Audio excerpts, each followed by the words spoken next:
Most clients don't really care about your credentials because they expect you to have the bare minimum of credentials. That is an expectation. So, what they really care about is whether you can help them solve their problem. So, think about it.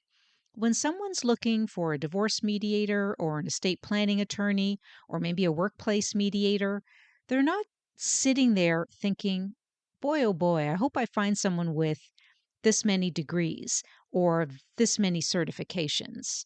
They're not doing that. They're looking for someone who gets what they're going through, someone who can guide them to a solution. I'm Sylvia Garibaldi, founder and CEO of a well established marketing training and done for you services company, tailored specifically for the modern legal and financial professional worldwide. While it's taken some trial and error to figure out which methods get the best results for professionals who are looking to grow their practices, fast forward to today, my team and I have nailed down and perfected a process that has helped so many of our clients consistently achieve outstanding results and create a legacy for their practices. I created the Serve First, Sell Later marketing podcast to give you simple, actionable, non-salesy, and results-driven marketing to grow your legal or financial practice like so many of our clients have. If you're a lawyer, mediator, financial, or divorce professional who is looking to become highly visible and wants to create a practice that makes an impact, then you're in the right place. Let's dive in. Hello, everyone, and welcome back to episode 61 of the Serve First, Sell Later marketing podcast. I'm your host, Sylvia Garibaldi. Today, we're diving into a topic that I see professionals struggle with a lot. And it's honestly the biggest mistake I see out there, and it could be costing you clients. So many professionals are marketing themselves completely wrong. And hear me out on this. The reason here is simple, and it's because they're just making it all about themselves. So it's about me as the professional, and they'll go on and on about their expertise, their credential, their amazing track record, but they're doing it in a way that they feel is adding value. But here's the problem. Most clients don't really care about your credentials because they expect you to have the bare minimum of credentials. That is an expectation. So, what they really care about is whether you can help them solve their problem. So, think about it. When someone's looking for a divorce mediator or an estate planning attorney or maybe a workplace mediator, they're not sitting there thinking, boy, oh boy, I hope I find someone with this many degrees or this many certifications. They're not doing that. They're looking for someone who gets what they're going through, someone who can guide them to a solution. So, what's the fix? Well, that's exactly the focus of this episode. So, let's dive in.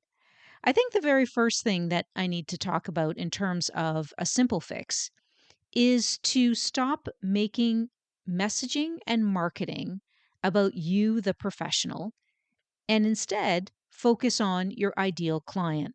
So, what do I mean by that?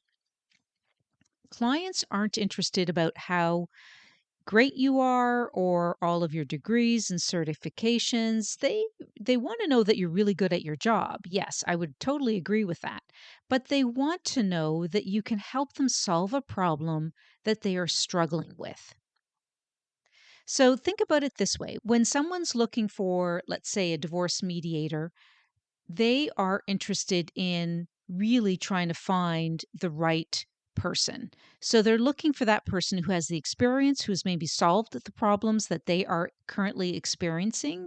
And so it's important for them to really start to tailor their messaging so that it attracts their ideal client. So let me give you an example. If you're a divorce mediator, instead of saying, I have 15 years of experience helping couples navigate divorce proceedings, you could try saying something like, if you're feeling overwhelmed by the emotional and financial complexities of divorce, I can guide you through a smoother, less stressful process that puts your family's needs first. Another example, if you're a workplace mediator and you are creating messaging that says something like, I've mediated conflicts in Fortune 500 companies, that's talking about you and your experience. So instead of that, you could say something like, is workplace tension affecting your team's productivity and morale? If so, I can help you create a more harmonious work environment where conflicts are resolved constructively. And I mean, there's so many different ways to say this. You can simplify the language even more based on the examples I've just given you. So I'm just trying to get you to see how these messages actually focus on the client's pain points rather than on the professional themselves. So that's what really grabs their attention. It shows that you understand what they're going through and you have a solution to their specific problem. So here's something else you can do right now. So take one of those marketing initiatives. Maybe it's a social media post, maybe it's your website, your LinkedIn profile, and think about how you can rewrite it. So, but this time I want you to think about putting your client's problem front and center. So give it a try and see what happens. And here are some specific examples you may want to undertake.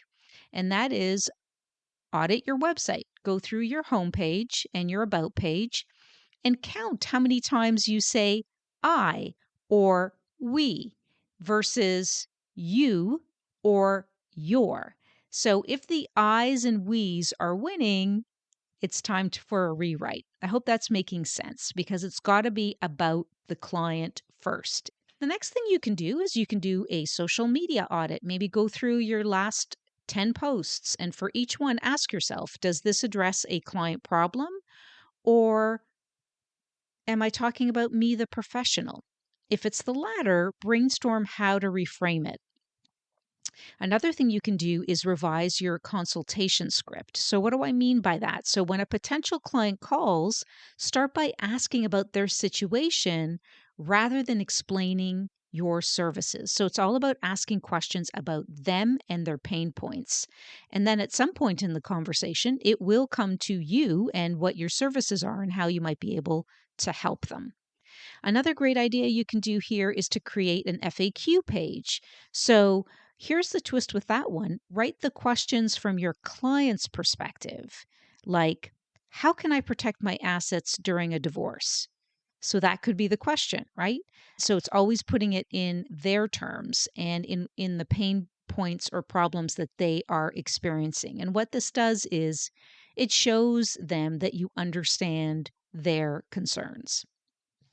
All right. So the next way professionals are marketing themselves incorrectly, from what I'm seeing in the industry, is with respect to referrals. So here's the deal. Most of you are relying on referral partners to a certain extent, and that's great. But here's the problem.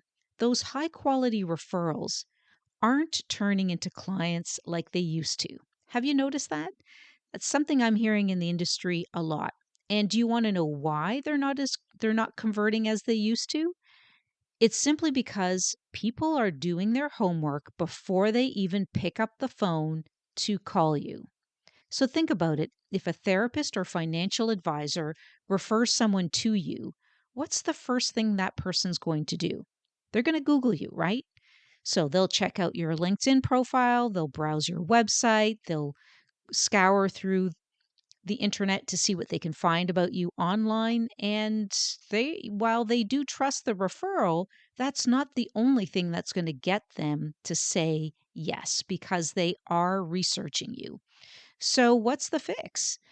Simply, you have to build an online presence that works overtime for you. It's like having a 24/7 salesperson, right? Because it's online and they can search you at any time of the day, evening, morning, you name it. It's going to be there and they can find information about you. So here's what you need to do. First, Google yourself if you haven't done so already and see what comes up. Is it interesting information? Is it crickets? So do your research and see what's there. Next, are you sharing your expertise on LinkedIn or other platforms regularly? And I don't mean just resharing. or posting interesting things that don't really demonstrate your thought leadership. I'm talking about real, valuable content that shows that you know your information and that you are a thought leader in your space. And here's a biggie: do your referral partners know how to explain why you're so awesome when they refer you? If not, it's really time to fix that as soon as you can. So here's some homework for you. Set aside 15 minutes this week to do a quick audit of your online presence. Google yourself, check your socials, look at your website, make a list of things that you think need improving. And remember, your online presence isn't just for potential clients, it's for your referral partners too. Because if your referral partners are Googling you and they can't find enough information about you online, that know, like, and trust factor with that referral partner has just gotten longer, right? It's going to take longer for you to get there. So, this is why it's so important to curate your online content. And they need to see that you're a real expert in your field. So, this way, when they can see all this information, they'll feel very confident sending people your way. So, here are a few things that you can do to improve your online presence. So, as I mentioned, a Google audit, maybe grab your phone or open a new tab right now, Google your name and your business name, what's showing up for you in the first page of results, and make a quick list of what looks good and what needs work. Okay. And it's very easy to correct that. Start to publish things online if there are gaps that you feel you need to look at, so that when a prospect or a referral partner is looking you up, they'll be able to find this information. You can do a LinkedIn makeover. So head over to your LinkedIn profile and check it out. When was the last time you posted something valuable? If it's been more than a week, then draft a quick post right now, share a tip or an insight that your clients would find helpful. Think about a referral partner brief.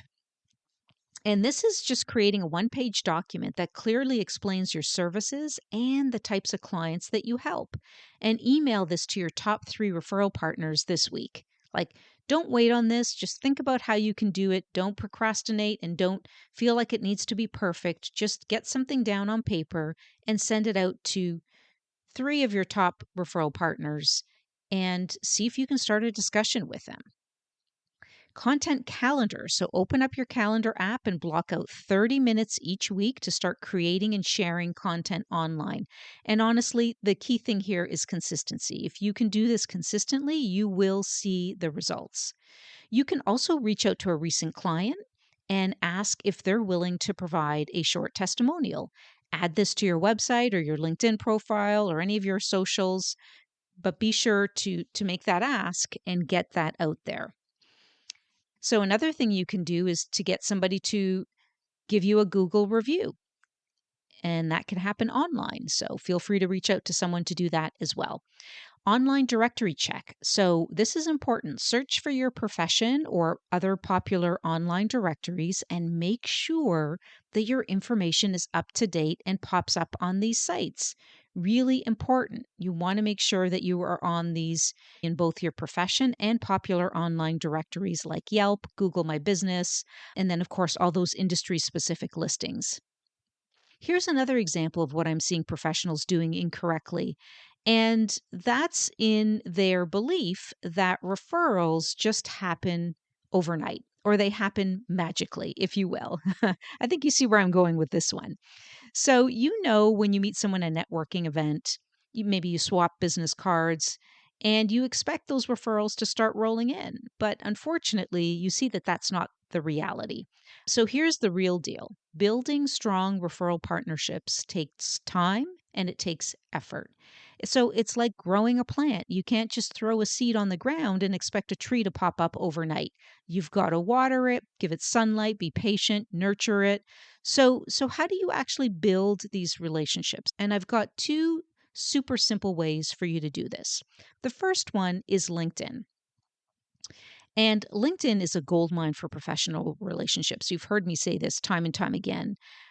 So don't just connect with people and forget about them. I want you to actually engage with their content, comment on their posts, share their stuff, and shoot them a message every now and then so that you can start to get to know the real person. So, doing some kind of reaching out to them via DMs. The second way is through what I refer to as joint marketing events. And this is where I think this is where magic really happens. So you team up with a potential referral partner and you create something together. Maybe it's a webinar, maybe it's a podcast episode. So let me give you a quick example. And so we have a client, a divorce attorney, who teamed up with a family therapist to host a webinar about co parenting during divorce. And it worked so well that the attorney got 3 new bookings in just 1 week. And that was the power of collaboration, right? Getting onto someone's stage that where you share the same ideal target market, which allows you to be seen as an expert and for these folks to be interested in wanting to engage in your services. So here's your homework. I want you to think about one potential referral partner. Reach out to them this week and maybe suggest a joint project. It doesn't have to be a big one. Maybe start with a joint social media post.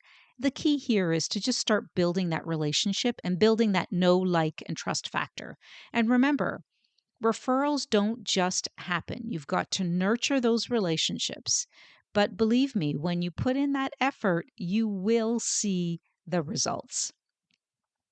So it's time to put this advice into action. So here's a simple step by step action plan to get you started. So, step one is shift your marketing from me to them. So, what I want you to do is start by auditing your current marketing materials and making them client focused. So, here's how you can do that. Or here are a few things you can certainly do to get started. Once again, audit your website and look at how many times you use I or we versus you or your. Rewrite those key sections to prioritize your client's pain points. Do a social media review. Go through your last 10 posts and ask yourself, am I solving a client problem or am I just talking about my achievements? And if you are, then you want to rewrite any self focused posts. Look at revising your consultation approach. So when you meet a potential client, start by asking them about their problems before diving into your services. So really understand their pain, get them to share examples and instances of how and when these issues have been happening. So here's your action item. Spend 30 minutes this week auditing and rewriting one key marketing asset. And as I said, check your website, your LinkedIn profile, your other social media platforms, whichever needs the most work, and get started there. Step two is to strengthen your online presence. So if people are Googling you after getting a referral, you need to make sure that they like what they find. Okay. And here's how you can do that. So do the Google audit, search your name and business name, make note of what looks good, and look at what needs improvement. And then go and start curating that content so that the people that are being referred to you and or your referral partners are finding this information online. You can do a LinkedIn refresh. So when was the last time you shared valuable content? Draft a post addressing a common client problem and schedule it for this week. Don't forget about those referral partner briefs. So that consists of sending a one-page document to your top 3 referral partners. And in this brief, I want you to focus in on who you help, what you offer, and the best ways to refer clients to you. That's super important. So, your action item is to take 15 minutes to Google yourself and review your online presence. Identify just 1 or 2 quick fixes that you can make right away, whether it's updating your bio, maybe posting some new content, or requesting a testimonial. The idea here is just get out and do one thing. Do one thing. Because once you do one thing, you'll be encouraged to do the next and the next and the next. So it's all about just getting out there and taking action. Step three. Step three is about building meaningful referral partnerships. And so referrals, as you know, don't happen magically. They don't happen overnight. They are the result of consistent effort. So here's how you can do that. You can engage on LinkedIn. So maybe you can comment on posts from key referral partners and share their content and send them a personalized message. You can very easily follow them on LinkedIn or set a notification so that anytime they post, you'll be able to see it. So you can certainly do that so you can keep up to date with these referral partners, and then you can go in and actually comment on their posts. You can do joint marketing. So reach out to a potential referral partner and suggest a collaborative project. Maybe it's a webinar, maybe it's a social media campaign or an email campaign. And then another important thing to do is the follow up.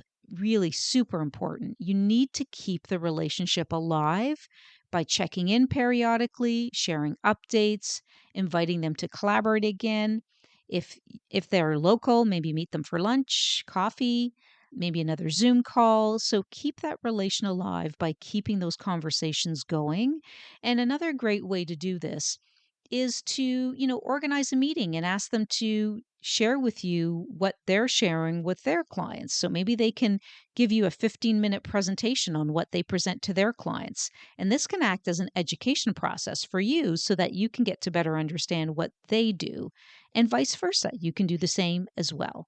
So it's almost like a practice session where you jump on a call or you meet in person.